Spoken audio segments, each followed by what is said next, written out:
News Network. I'm Paul Jay in Baltimore.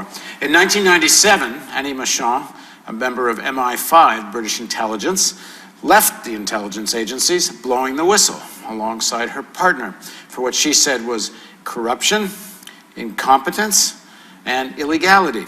She's now a writer, a media commentator, a public speaker on a variety of intelligence-related issues. She's also the director of Law Enforcement Against Prohibition, or LEAP, in Europe. She now joins us to tell us her story. Thanks very much for joining us, Annie. Thank you. So, give us a little bit of background. How do you get into MI5 in the first place? And then what happened? I was recruited at the end of the Cold War. They were looking for a new generation of counter-terrorism officers, moving away from the old political work they'd been doing up until that point. And they also, at that point, had just been put on a legal footing for the very first time in their 80-year history. So they reassured me that they had to obey the law, just like the rest of us. What do you mean, for the first time in their history, on a legal footing? Well, they were established in 1909, and until 1989, they didn't officially exist. There was no oversight. No member of parliament could ever question what they got up to. They could do what they wanted. In fact, Peter Wright, the 1980s author of Spycatcher, said notably that they could bug and burgle their way around London with impunity. So, and they did. And MI5 is the domestic service. That's right, yes. And then MI6 is the international service, like the CIA. And we also have a listening post as well. So we've got three key. So a domestic service above the law, not just the international service above the law, which was sort of the culture here for the longest time. Yeah, no, the domestic service could do what they want, and they did. In fact, they investigated almost 1 million UK citizens purely for their political activity. And not only the citizens, they also had files, secret files, on a number of government ministers in the 1990s. And they did this because it was the Labour government, and some of those ministers in their youth had been involved in left-wing politics. So yeah, it was, it's a strange situation where you have to spy. This is all justified, first of all, by the Second World War and then the Cold War. Yes, very much so. And they got very paranoid about penetration of Soviet moles. Oh, they did such a good job keeping them out. Yeah, exactly. So that gave them the justification to investigate what they called subversives, the political activists. So would all the Soviet moles that in fact did infiltrate MI6, MI5 would have been investigating them, or MI6 is supposed to have investigated MI5 should have been investigating them, and they failed, obviously. And of course, all these people who were the Soviet moles were very much establishment figures. They were very posh, top drawer, and so none of them was ever prosecuted. They were allowed to flee. Okay, so jump us up to you get recruited. What year and to do what? I actually started working there in 1991, and I left in 96, and I had 3 postings during that time. First of all, in fact, my very first posting was in the political section, even though they said they no longer did it. And this is when I saw these files on government ministers, because there was a general election and we had to review them. So you have a situation in a democracy where the spies have secret information on people who are supposed to be their political masters. So it's a tail wagging the dog situation. What Hoover did in the FBI here. Very much so. Yeah, we're less cross-dressing, though, within MI5. As far as you know. As far as we know. Then I worked on, against Irish terrorism for 2 years, and then my final posting was to international terrorism. And it was during my very first posting that I met my former partner, a man called David Shayler, who went on to become a very notorious, very well-known whistleblower in the late 1990s. And we both ended up leaving and blowing the whistle. So what happened? First of all, when does the coin drop? Well, the coin dropped pretty quickly because, of course, they lied to me during recruitment, saying that they didn't do political work. What do you mean by political work? Looking at subversives, people who are radical, either very left-wing. So investigating people simply because of their political activities. Exactly. And when I say investigating, I mean incredibly invasive. So they could put bugs in their properties, they could bug their phones, they could follow them around, they could send undercover people in to report on them. And what kind of people were they targeting? Oh, tiny little Trotskyist groups. Things like, they were called Militant Tendency or the Socialist Workers' Party. Why would they bother? But, well, indeed, it was illegal to do that because Trotskyist groups did not represent a threat to national security. And certainly everyone on the left knew that. Well, yeah, quite. So this was a problem. They were shutting down the section. So at least that sort of stopped in the mid-1990s. Unfortunately, then, the role of spying on left-wing groups was taken over by the secret police, who then ran undercover cops into these groups. And there was a big scandal only last year. It sounds a bit like some of the discussions we've been having with some of your colleagues at LEAP, Law Enforcement Against Prohibition. And they're talking about how it's sort of becomes self-generating, that you need to create the problem to justify some of the jobs and some of the money. So it sounds like some of this left-wing spying is sort of like that. I mean, everybody knows it's not a threat, but you keep saying it is because you you keep getting more work out of it. It's jobs for the boys, very much. And as the Cold War drew to an end and the Berlin Wall came down, suddenly the MI5 was casting around for new areas of work. That's when they focused on the IRA, the Provisional IRA in Northern Ireland. They took that work off the police. And that's what I thought I'd been recruited to do, to be a counter-terrorism officer. And in fact, my second posting was to that section. And David also moved into T branch, as it was called, and then moved into G branch, which was international. And we saw a sort of escalation of issues that troubled us in both those sections. I mean, certainly in the Irish section, bombs that could and should have been prevented by MI5 were detonated on the UK mainland, killing people. And MI5 would then lie to government to cover up their mistakes. And these were mistakes? There were mistakes, yes. I mean, sometimes there's been some suggestion there are errors of deliberate omission, that sometimes it's not so bad if a bomb goes off here or there, because it again justifies even more effort to stop such things. Any whiff of that? There's certainly a whiff, yes. And of course, when they were working against the IRA, it was very different from working against Al-Qaeda, because the IRA had a system of issuing passwords, code words, before an explosion. So they were quite sophisticated in their PR offensive. They would put a bomb down and then warn the police so that nobody would get hurt. So they'd just have the sort of the PR hit of the bomb detonating. So yes, I think some of that might have happened as well. But it was really in the third posting that we saw the major issues. There was, first of all, an illegal telephone tap on a very famous left-wing journalist in the UK on the Guardian newspaper.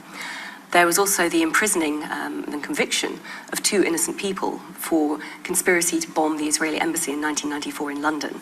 And MI5 had evidence that they were innocent and still let them go ahead and be convicted. Why? Why?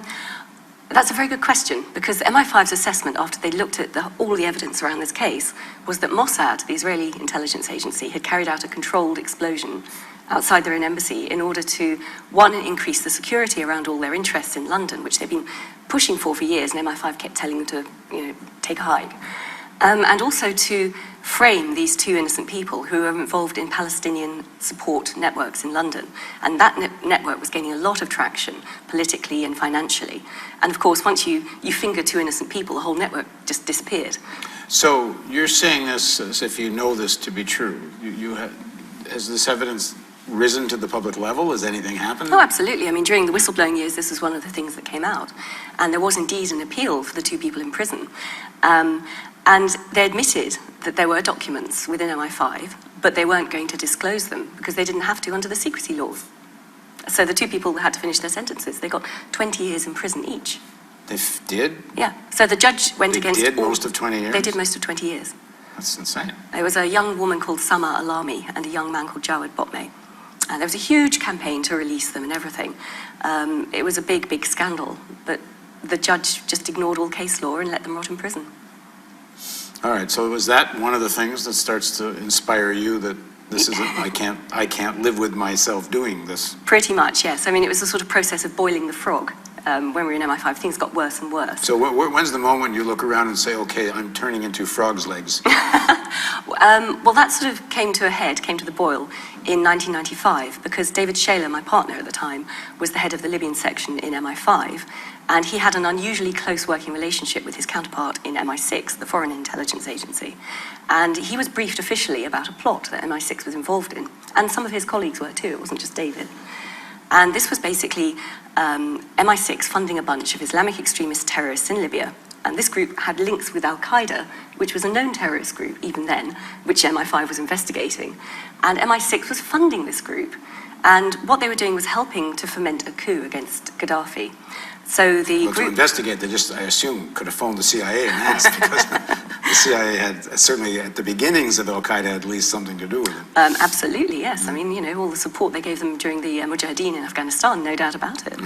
But no, MI6 always liked to talk the talk. They liked to think they were big James Bond figures. And this was an opportunity to do something, I think. And also the quid pro quo was that if Gaddafi was toppled, this group would seize power and then would start building nice, lucrative oil contracts with British Petroleum and all the other companies. So that seemed to be what they were after. Yeah, it worked out really well in Afghanistan. Yeah, I know. They never seem to learn from history. They're doomed to make the same mistakes again and again. So this group was funded by MI6, and David was concerned about this and reported it all the way up the management chain, but sort of thought they wouldn't do it. MI6 always talked big and did little. But then in early 1996, a lot of intelligence reports. Now, just to get clear, he's in MI5 or MI6? He's in MI5 along with me. And you get wind of this MI6 He is officially plan. briefed by his counterpart in MI6 over a period of months.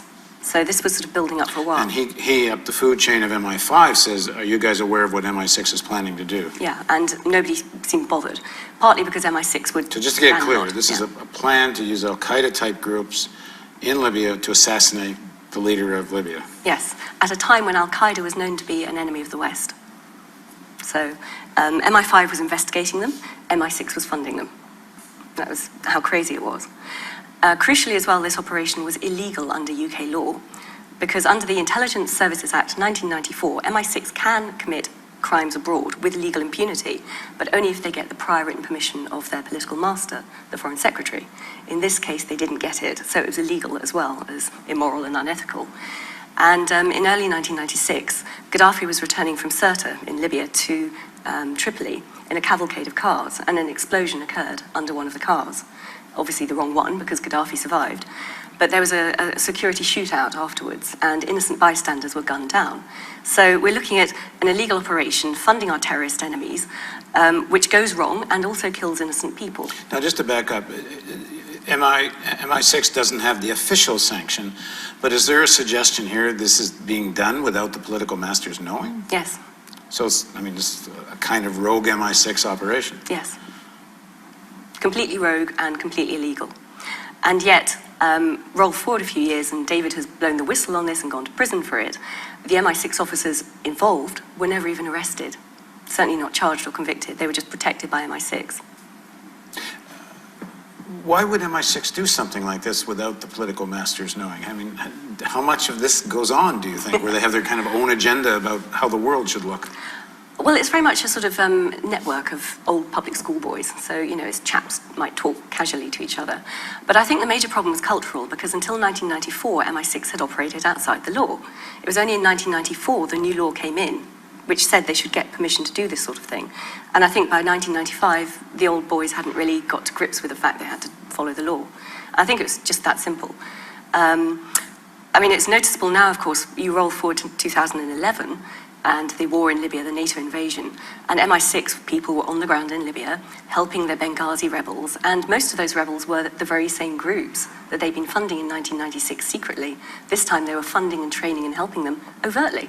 I think it is important, I think, from what I know of the Benghazi situation, that is one segment of Yes, the rebels, yeah. because there are a lot of people involved in that rebellion that were not Al-Qaeda, not linked to MI6, or we should add French intelligence, because the French were up to their eyeballs. in all of Absolutely, this, yeah, right? yeah.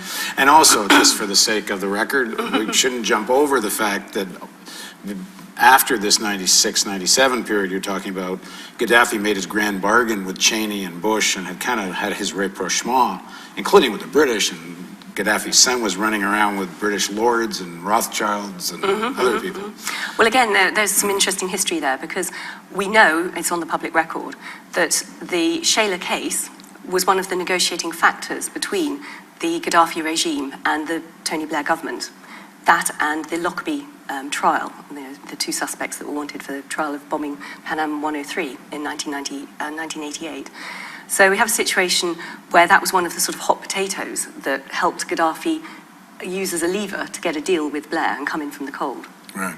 So let's go back to your story. So you decide you've had enough, your partner decides he's had enough, and what happens? Well, there's not much you can do if you're concerned about crimes inside the intelligence agencies. In the UK, under the Official Secrets Act, a bit like the US Espionage Act, it's a crime to report a crime. Okay, you know what? We're going to stop here, and we're going to do a part 2 of this interview. Okay? So this is a cliffhanger. So if you want to know what happens next, you got to watch part 2 of our interview with Annie Machon on the Real News Network.